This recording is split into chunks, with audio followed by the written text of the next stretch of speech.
Banyak pertanyaan apa saja sih yang mempengaruhi pendapatan dalam mining? Oke, jadi dalam video ini akan saya sebutkan sekitar 7 hal yang mempengaruhi pendapatan dalam mining. Yuk kita simak videonya.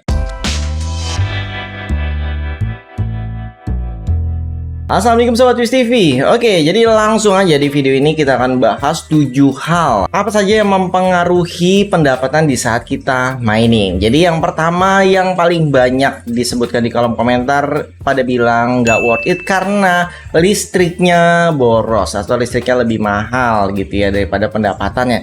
Nah, ini tidak sepenuhnya salah dan tidak sepenuhnya benar juga, karena yang namanya listrik itu kan ada yang listrik yang masih subsidi, ada yang listrik yang rumahan biasa sampai industri. Jadi untuk harga listrik itu kalau di sini sih sekitar 1400-an kWh di tempat saya, terus ada juga yang sampai 1700, bahkan ada yang di bawahnya yang masih subsidi gitu. Jadi sebenarnya kalau kalian menggunakan VGA yang kekinian, terutama yang dari Nvidia, itu sebenarnya lebih hemat listriknya. Jadi kalau misalkan minimal berarti itu GTX 1660 Super itu sebenarnya masih ada profit. Tapi kalau misalkan yang 1080 ada, cuman ya untuk generasi tersebut listriknya masih boros gitu ya. Jadi seperti 2060, 3060 itu masih lebih besar kok pendapatannya daripada biaya listriknya gitu. Jadi nanti akan kita buatkan table khusus ya, kita coba bandingin VGA apa aja. Nanti kalian bisa request di kolom komentar, nanti kita akan masukkan di perhitungan berikutnya supaya ada datanya nih, kalian bisa tahu seberapa banyak daya listrik yang dibutuhkan dan seberapa besar pendapatannya. Jadi intinya kalau misalkan kalian mau mining misalkan menggunakan dari AMD yaitu RX, yang RX 560, 570, 580 itu benar-benar boros listrik. Jadi saya nggak sarankan untuk mining. Jadi hasilnya nanti mungkin bisa impas itu ya, hanya untuk bayar listrik doang. Jadi benar. Tapi kalau kalian sudah pakai RTX misalkan 3060 ke atas ya, 3060, 3060 Ti, 3070 atau mungkin yang seri RTX terbaru ya, RTX 4060, saya nggak sarankan ya, karena ini kentang banget gitu ya. Jadi ya setidaknya 4060 Ti atau 4070 ke atas. Nah, ini benar-benar hemat banget daya listriknya. Jadinya pastinya kalian bisa mendapatkan profit yang lebih besar. Terus kalau kalian nonton video sebelumnya, jadi kalau dibandingkan 4080 dengan CPU atau prosesor dari AMD 7950X ya, itu jauh lebih hemat prosesor. Jadi harganya pun beda ya, lebih terjangkau. Jadi secara listriknya juga lebih hemat. Nah, ini dia. Jadi mining itu kita menyesuaikan hal tersebut. Jadi nggak asal beli alat mining aja. Atau kalau kalian mau mining Bitcoin, mau mining Kaspa, itu hitungannya berbeda lagi. Jadi ini ada hitungan-hitungan yang berbeda. Kalau untuk yang Kaspa, seingat saya pernah bikin perhitungannya deh. Nah, di dalam video yang sama itu juga ada tuh perhitungan mining Bitcoin dan listriknya, Kaspa dan listriknya. Dan kalau dilihat dari harga BTC yang sekarang naik, Kaspa yang naik, itu udah pasti profitnya jauh lebih besar gitu. Nomor 2, ketersediaan alat mining. Jadi sebenarnya kalau sekarang nih ya, menyesuaikan mining itu kita lebih cocok menggunakan mining CPU karena lebih profitable di tahun ini. Jadi kalau tahun-tahun sebelumnya kan GPU ya, karena listriknya GPU lebih besar, jadi walaupun pendapatan juga besar, tapi ya itu tadi kepotong biaya listrik walaupun masih ada selisih profitnya. Tapi kalau CPU jadi lebih besar lagi profitnya dengan listriknya yang bisa dibilang tidak sebesar GPU gitu. Terus untuk mendapatkan prosesor yang terbaik kayak misalkan tadi ya AMD 7950X sangat, karena banyak yang nyari. Nah, kalau misalkan kalian mau lebih tinggi lagi, lebih bagus lagi, itu sebenarnya ada AMD FX, walaupun generasi ke-1 pun itu sebenarnya profit banget. Sayangnya di Indonesia nggak ada, kalaupun ada ya adanya baru. Kalau kita nyari second ya kemarin kita dapat di website ebay.com. Nah, itu cuman kan ya ada biaya pajak, ada biaya segala macam administrasi, terus kita harus cari motherboard yang cocok juga, kita melakukan tuning segala macam. Jadi itu dia ketersediaannya yang bikin ribet. Jadi harganya ini kita harus bisa kontrol juga, karena di Indonesia di saat Intel Xeon, di sini lebih banyak Intel Xeon yang bekasnya.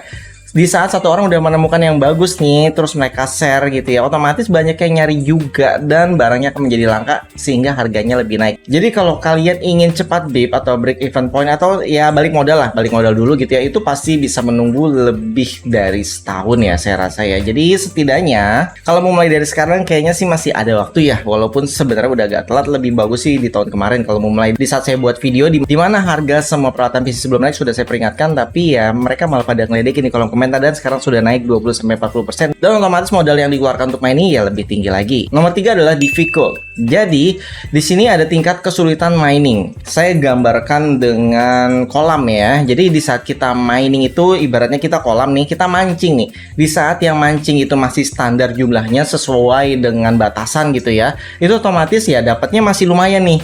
Nah, di saat zaman mining seperti ini lagi booming-boomingnya, otomatis semua orang banyak yang tiba-tiba mau ikut-ikutan, tiba-tiba mau coba mining. Kita dapetin lumayan tuh, sekarang berebutan, jadi rame banget tuh orang ngumpul di kolam tersebut untuk mining semua. Jadinya reward yang kita dapatkan itu semakin berkurang karena kita sesak di sana gitu. Untuk dapetin, untuk mancing aja susah. Jadi itu yang membuat profit miningnya mungkin bisa jadi berkurang. Nomor 4 adalah jumlah rig atau jumlah worker. Jadi intinya kalau kalian mining seperti ini VGA ya. Jadi satu rig seperti ini ya, ini sebutannya satu rig atau satu worker. Jadi kalau misalkan isinya 6 atau 8 atau berapa ya, itu kita sebutnya satu rig. Jadi kita bisa pisah. Kalau CPU biasanya ada yang dual ya. Jadi ada yang prosesor satu seperti yang saya gunakan, ada juga yang dual CPU yang Intel Xeon dan AMD EPYC, itu bisa dua tuh dalam satu motherboard.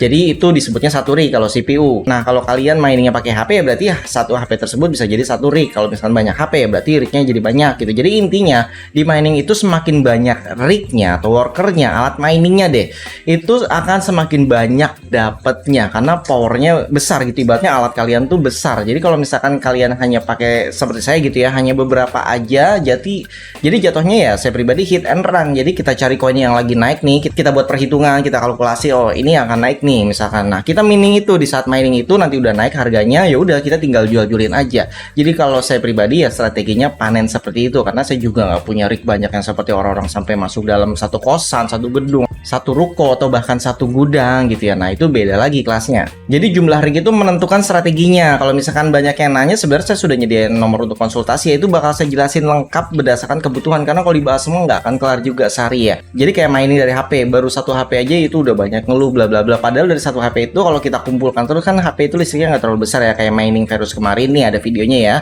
Jadi dari satu HP itu ya kita cari aja HP yang harganya 200-300 ribu ya, maksimal 500 ribu deh. Yang penting layarnya masih bisa buat nyeting, walaupun retak atau mungkin garis-garis gitu, setidaknya masih bisa disetting buat mining. Nah, itu nanti hasilnya jangan langsung dinikmati, tapi dikumpulin lagi hasilnya buat beli HP lagi, buat beli HP, sampai dikumpulin nanti jumlahnya yang mungkin sudah sesuai target, baru kalian mulai nikmati profitnya. Seharusnya sih begitu. Itu gambaran kecilnya ya. Itu harga koin BTC sudah pasti, karena ini induknya, BTC itu induknya. Jadi sebaiknya kalian mining itu di saat BTC kemarin ya, kalau bisa tuh di saat 200 juta rupiah. Nah, kalau kita mulai miningnya itu di saat BTC 600 juta. Nah, kemarin BTC sempat naik 1,1. Di saat hasil miningnya kita kumpulkan dan kita withdraw. Dan sayangnya waktu itu saya emang buru-buru karena kebutuhan konten kalian juga kan. Akhirnya saya tarik tuh di 900 juta dan besoknya naik ke 1M dan 1,1M.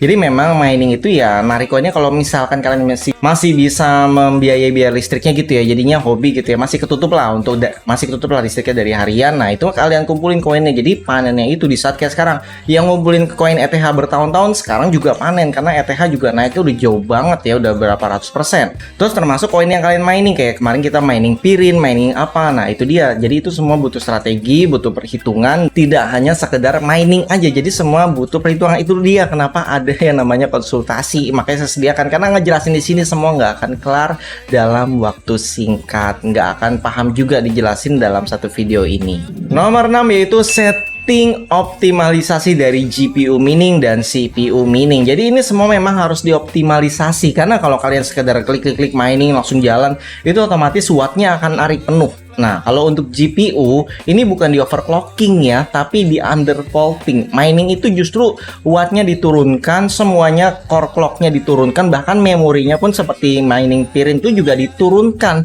Jadi ibaratnya GPU-nya bener-bener dibikin sehemat mungkin, tapi dengan hasil yang maksimal mungkin. Itu yang kita lakukan di mining. Jadi kalau kalian ada yang mencari GPU bekas mining gitu ya, mau beli takut, nah ini sebenarnya dilihat dari perawatan orangnya, apakah dirawat itu GPU-nya atau yang dicuekin, karena setiap orang pasti berbeda. Ada yang dicuekin aja, ada mereka yang benar-benar misalkan sebulan sekali atau berapa bulan sekali itu dirawat GPU-nya, jadi kondisinya masih bagus. Termasuk CPU juga harus dilakukan tuning gitu. Jadi misalkan kalian mendapatkan lebih bagus, cara gimana? Dia melakukan overclocking, clocknya dinaikin tapi voltasenya direndahin gitu. Kalau di AMD itu ada yang namanya AMD overdrive. Nah, kita pernah jelasin juga di video ini caranya gimana.